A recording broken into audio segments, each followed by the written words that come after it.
வணக்கம். தந்தையின் பாட்காஸ்ட் செய்திகளை வாசிப்பது சௌந்தர்யாராம். முதலில் தலைப்புச் செய்திகளை பார்க்கலாம்.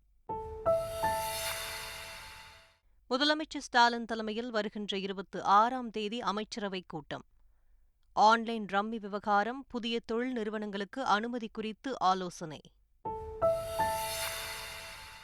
H1N1 வைரஸால் பாதிக்கப்பட்டவர்கள் கட்டாயம் முகக்கவசம் அணிய வேண்டும். தமிழகத்தில் காய்ச்சலால் அச்சம் கொள்ள தேவையில்லை என்றும் அமைச்சர் மா. சுப்பிரமணியம் தகவல். தொடரும் பெட்ரோல் குண்டுவீச்சு உள்ளிட்ட அசம்பாவித சம்பவங்கள். கோவை நகரில் பதற்றம் நீடிப்பு. போலீசார் கொடி அணிவகுப்பு. திமுகவின் மொத்த கலாச்சாரமே ஊழல்தான் என்று பாஜக தேசிய தலைவர் ஜே.பி. நட்டா குற்றச்சாட்டு. தமிழகத்தில் நிச்சயம் பாஜக கால் ஊன்றும் என்றும் நம்பிக்கை.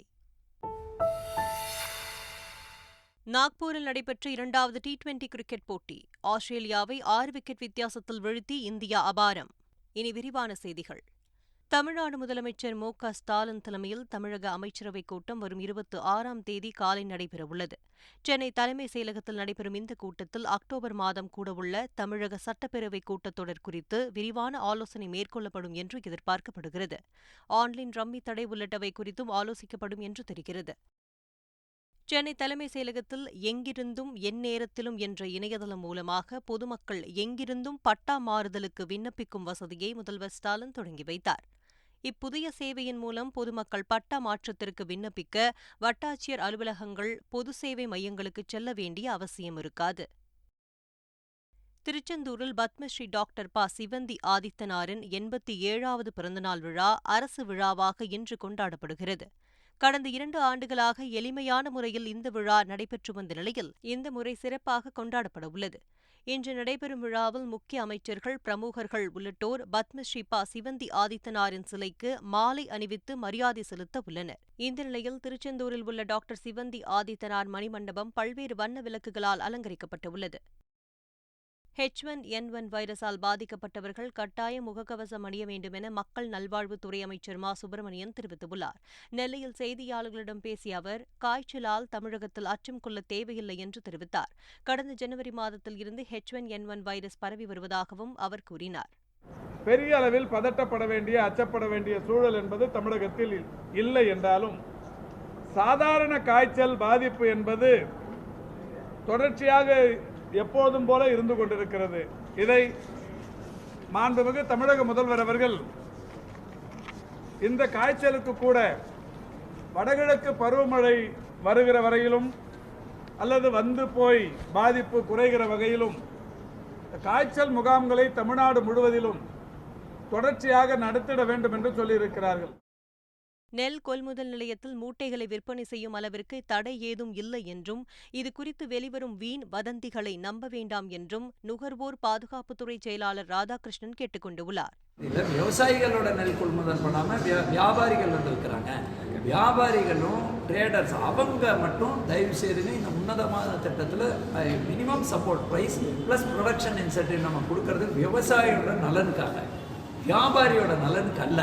ஸோ விவசாயிகளும் தயவுசெய்து வியாபாரிக்கு வைத்து வியாபாரி கூடுதல் விலையில் இங்கே விற்கிறத நம்ம ஒருபோதும் பண்ண மாட்டோம். பட் அந்த மாதிரி எல்லாம் இல்லை, தயவுசெய்து சொல்லிடுங்க. தட் இந்த மாதிரி வதந்திகளை பரப்ப வேண்டாம். மதுரையில் எய்ம்ஸ் மருத்துவமனைக்கு 2019ஆம் ஆண்டு அடிக்கல் நாட்டப்பட்ட நிலையில் தற்போது ஒரு செங்கல் கூட அங்கு இல்லை என்று காங்கிரஸ் எம்பி மாணிக்கம் தாக்கூர் தெரிவித்துள்ளார். மதுரையில் தந்தி டிவிக்கு பேட்டியளித்த அவர், பாஜக தலைவர் ஜே.பி. நட்டா அப்பட்டமான பொய்யை கூறுவதாக தெரிவித்தார். என்ன நினைத்துக்கொண்டு ஒரு அகில இந்திய கட்சியினுடைய தலைவராக இருக்கின்ற திரு நட்டா அவர்கள் இப்படிப்பட்ட பொய்யை மிக தைரியமாக மதுரையிலே சொன்னார் என்பது தெரியவில்லை. தமிழக மக்களை ஏமாற்றுகின்ற வேலையை பாஜகக்காரர்கள் நிறுத்திக் கொள்ள வேண்டும். தமிழர்கள், அதுவும் மதுரைக்காரர்களை ஏமாற்றுவது என்பது ஏற்றுக்கொள்ள முடியாதது. மதுரை எய்ம்ஸ் பணிகள் 95% நிறைவடைந்ததாக ஜே.பி. நட்டா அப்பட்டமான பொய் கூறுவதாக நாம் தமிழர் கட்சி தலைமை ஒருங்கிணைப்பாளர் சீமான் தெரிவித்துள்ளார். சென்னையில் செய்தியாளர்களை சந்தித்த அவர், இப்படித்தான் பாஜகவினர் மக்களை ஏமாற்றுகிறார்கள் என்று கூறினார். ஒரே ஒரு கல் நட்டுருந்தாங்க, ஒரு செங்கல், அதையும் தம்பி உதயநிதி எடுத்துட்டு வந்துட்டாரு. இது நீங்கள் பாருங்கள், ஐயா அன்புமணி சுகாதாரத்துறை அமைச்சராக இருக்கும்போது அடிக்கல் நாட்டினாங்க. எத்தனை வருஷம் ஆயிடுச்சு பாருங்கள். சும்மா ஒரு பேச்சளவில் வந்து நாங்கள் எய்ம்ஸ் மருத்துவமனை எப்படி அப்பட்டமாக போய் சொல்கிறாங்க பாருங்கள், 90 விழுக்காடு முடிஞ்சிருச்சு. எய்ம்ஸ் மருத்துவமனை குறித்து தாம் கூறியதை சிலர் புரிந்து கொள்ளவில்லை என்றும், படித்தவர்களை அரசியல் தலைவர்களாக தமிழக மக்கள் ஏற்க வேண்டும் என்றும் பாஜக தேசிய தலைவர் ஜே.பி. நட்டா தெரிவித்துள்ளார். சிவகங்கை மாவட்டம் காரைக்குடியில் செய்தியாளர்களை சந்தித்த அவர் இதனை தெரிவித்தார். திமுகவில் உட்கட்சி தேர்தல் நடைபெற்று வரும் நிலையில் மாவட்ட செயலாளர் பதவிக்கு கடும் போட்டி நிலவி வருகிறது. திமுகவில் அமைப்பு ரீதியாக உள்ள ஒரு மாவட்ட செயலாளர் பதவிக்கு 2 அல்லது அதற்கு மேலானோர் போட்டியிட விருப்பம் தெரிவித்து வேட்புமனு தாக்கல் செய்து வருகின்றனர். நிர்வாகிகளை சுமூகமாக தேர்வு செய்யும் வகையில் ஒரே மாவட்டத்தில் கூடுதலாக போட்டியிட வேட்புமனு தாக்கல் செய்தவர்களை அழைத்து பேச்சுவார்த்தை நடத்த திமுக தலைமை முடிவு செய்துள்ளது. அரசு நிகழ்ச்சியில் முதல்வர் மற்றும் அமைச்சரை பாஜக எம்.எல்.ஏ. நயினார் நாகேந்திரன் புகழ்ந்து பேசியது அரசியல் வட்டாரத்தில் பரபரப்பை ஏற்படுத்தியுள்ளது. நெல்லை அரசு மருத்துவக் கல்லூரி மருத்துவமனையில் பல்வேறு புதிய திட்டங்கள் தொடக்க விழா அமைச்சர் மா. சுப்பிரமணியன் தலைமையில் நடைபெற்றது. இதில் பங்கேற்று பேசிய பாஜக சட்டமன்ற கட்சி குழு தலைவர் நயினார் நாகேந்திரன் தமிழக அரசை பாராட்டினார். முதலமைச்சர் ஏறி போய் ஒரு 5 நிமிடங்களிலே எனக்கு நமது மக்கள் நல்வாழ்வுத்துறை அமைச்சர்கள் எனக்கு போன் வந்தது. நீங்கள் முதலமைச்சரிடம் கோரிக்கை சொல்லியிருக்கிறீர்கள், நான் ஒரு 2 வாரத்தில் நான் வருகிறேன், வருகின்ற பொழுது மருத்துவமனையிலே வைத்து இதற்கான உத்தரவை அனைத்தையும் வழங்குவோம் என்று ஒரு உத்தரவாதத்தை தந்ததோடு மட்டுமில்லாமல் அவருடைய உதவியாளர் 2-3 தினங்களாக என்னிடம் போனிலே பேசி அமைச்சர் வருகிறார், நீங்கள் கண்டிப்பாக இருக்க வேண்டும் என்று சொன்னார்கள். நான் எதற்காக இதை குறிப்பிடுகிறேன் என்று சொன்னால், ஒரு செயலை செய்கின்ற பொழுது எந்த கட்சியாக எந்த ஆட்சியாக இருந்தாலும் அதில் பாராட்டுவதில் பாரபட்சமின்றி பாராட்டப்பட வேண்டும் என்பதற்காக நான் இந்த நேரத்தில் இதை நான் பதிவு செய்கிறேன். கோவை மாநகரில் இந்து முன்னணியினருக்கு சம்பந்தப்பட்ட 5 இடங்களில் அடுத்தடுத்து பெட்ரோல் குண்டு வீசப்பட்ட நிலையில் இந்து முன்னணி பிரமுகர் காரின் மீதும் பெட்ரோல் ஊற்றி தீ வைக்கப்பட்டுள்ளது. 2 நாட்களில் மட்டும் மாநகர் பகுதிகளில் 5 இடங்களில் பெட்ரோல் குண்டு வீச்சும் 3 இடங்களில் பெட்ரோல் ஊற்றி வாகனங்களுக்கு தீ வைக்கும் சம்பவமும் நிகழ்ந்துள்ளது. இந்த நிலையில் கோவை மாநகரில் நடந்த அசம்பாவித சம்பவங்களுக்கு பிறகு முழுமையான பாதுகாப்பு ஏற்பாடுகளை காவல்துறை மேற்கொண்டுள்ளதாக மாநகர காவல் ஆணையர் பாலகிருஷ்ணன் கூறியுள்ளார். கோயம்புத்தூர் மாநகரில் கடந்த 24 மணி நேரத்தில் நடந்த ஒரு சில சம்பவங்களின் அடிப்படையில் காவல்துறை முழுமையான பாதுகாப்பு ஏற்பாடுகளை செய்துள்ளது.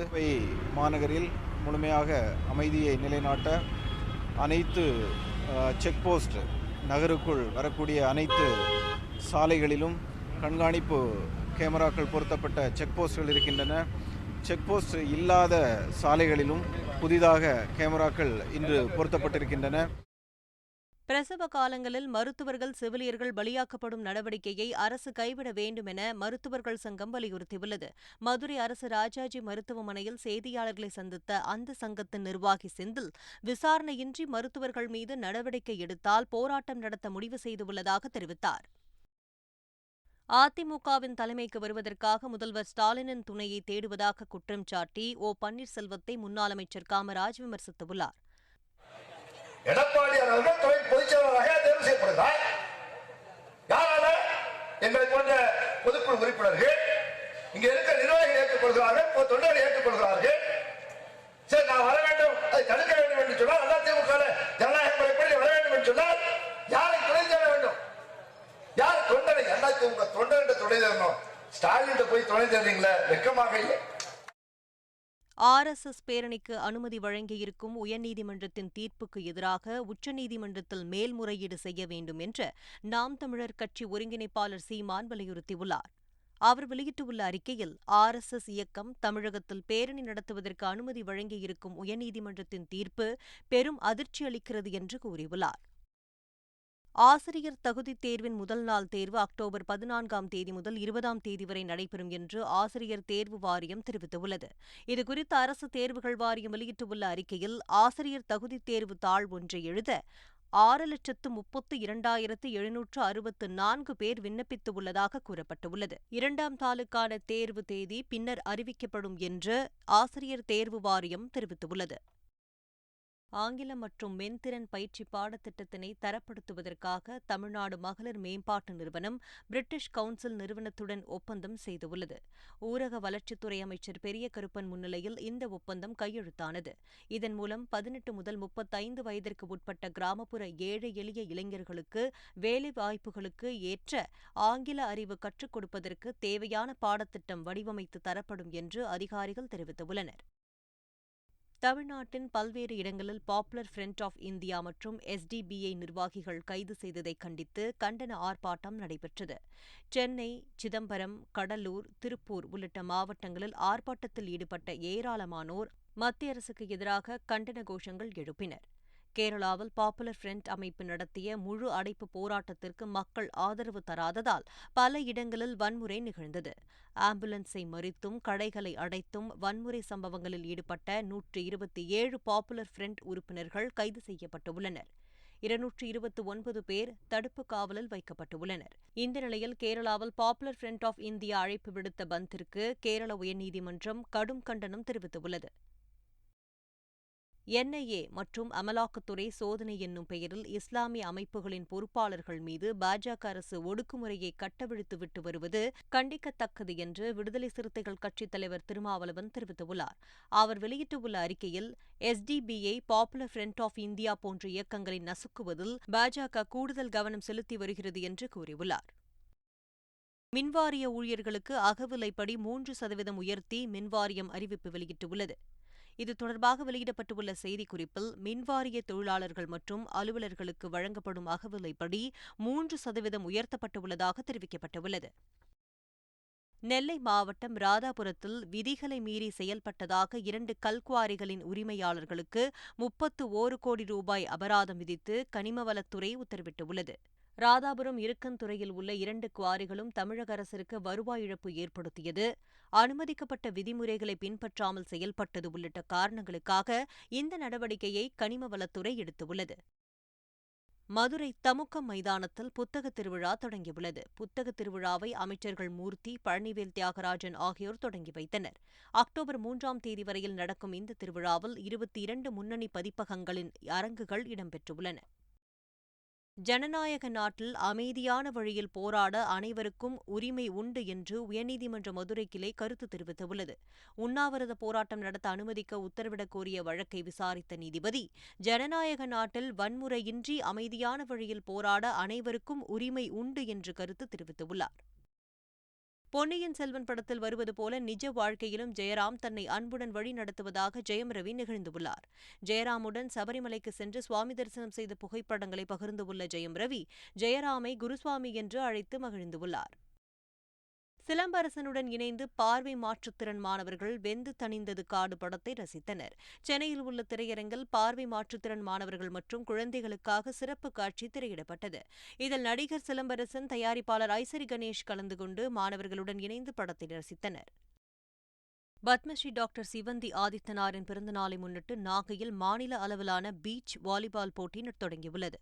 போட்டியை கீழ்வேலூர் சட்டமன்ற உறுப்பினர் நாகை மாலி தொடங்கி வைத்தார். போட்டியில் பல்வேறு மாவட்டங்களைச் சேர்ந்த 133 அணிகளின் வீரர், வீராங்கனைகள் கலந்து கொண்டு உள்ளனர். ஆடவர் பிரிவில் சென்னை, நாகை அணிகளுக்கு இடையே நடைபெற்ற போட்டியில் 2 செட்களை கைப்பற்றி நாகை அணி வெற்றி பெற்றது. ஆஸ்திரேலியாவுக்கு எதிரான 2வது T20 போட்டியில் 6 விக்கெட் வித்தியாசத்தில் இந்தியா அபார வெற்றி பெற்றது. ஆடுகளத்தில் ஈரப்பதம் இருந்ததால் நாக்பூரில் நடைபெற்ற இந்த போட்டியில் 8 ஓவர்களாக குறைக்கப்பட்டது. முதலில் பேட்டிங் செய்த ஆஸ்திரேலியா 8 ஓவர்களில் 5 விக்கெட் இழப்பிற்கு 90 ரன்கள் எடுத்தது. பின்னர் பேட்டிங்கை தொடங்கிய இந்திய அணியின் கேப்டன் ரோஹித் சர்மா 20 பந்துகளில் 46 ரன்கள் சேர்த்து வெற்றிக்கு வழிவகுத்தார். இதனால் கடைசி ஓவரில் இந்தியா இலக்கை எட்டி 6 விக்கெட் வித்தியாசத்தில் அபார வெற்றி பெற்றது. 3 போட்டிகள் கொண்ட தொடரில் இரு அணிகளும் 1-1 என்ற கணக்கில் சமநிலையை வகித்தனர். டென்னிஸ் வாழ்க்கையின் இறுதிப் போட்டியில் ரோஜர் ஃபெடரர் தோல்வியடைந்தார். லேவர் கோப்பை டென்னிஸ் தொடரின் இரட்டையர் பிரிவில் நடாலுடன் இணைந்து ஆடிய ஃபெடரர் தோல்வியுடன் வெளியேறினார். கடைசி ஆட்டத்தில் கோப்பையுடன் வெளியேறுவார் என்று எதிர்பார்க்கப்பட்ட நிலையில் ஃபெடரர் தோல்வி அடைந்தது டென்னிஸ் ரசிகர்களை சோகத்தில் ஆழ்த்தியுள்ளது. மீண்டும் தலைப்புச் செய்திகள். முதலமைச்சர் ஸ்டாலின் தலைமையில் வருகின்ற 26ஆம் தேதி அமைச்சரவைக் கூட்டம். ஆன்லைன் ரம்மி விவகாரம், புதிய தொழில் நிறுவனங்களுக்கு அனுமதி குறித்து ஆலோசனை. H1N1 வைரஸால் பாதிக்கப்பட்டவர்கள் கட்டாயம் முகக்கவசம் அணிய வேண்டும். தமிழகத்தில் காய்ச்சலால் அச்சம் கொள்ள தேவையில்லை என்றும் அமைச்சர் மா. சுப்பிரமணியம் தகவல். தொடரும் பெட்ரோல் குண்டுவீச்சு உள்ளிட்ட அசம்பாவித சம்பவங்கள். கோவை நகரில் பதற்றம் நீடிப்பு. போலீசார் கொடி அணிவகுப்பு. திமுகவின் மொத்த கலாச்சாரமே ஊழல்தான் என்று பாஜக தேசிய தலைவர் ஜே.பி. நட்டா குற்றச்சாட்டு. தமிழகத்தில் நிச்சயம் பாஜக கால் ஊன்றும் என்றும் நம்பிக்கை. நாக்பூரில் நடைபெற்ற 2வது T20 கிரிக்கெட் போட்டி. ஆஸ்திரேலியாவை 6 விக்கெட் வித்தியாசத்தில் வீழ்த்தி இந்தியா அபாரம். இத்துடன் பாட்காஸ்ட் செய்திகள் நிறைவு பெறுகின்றன. வணக்கம்.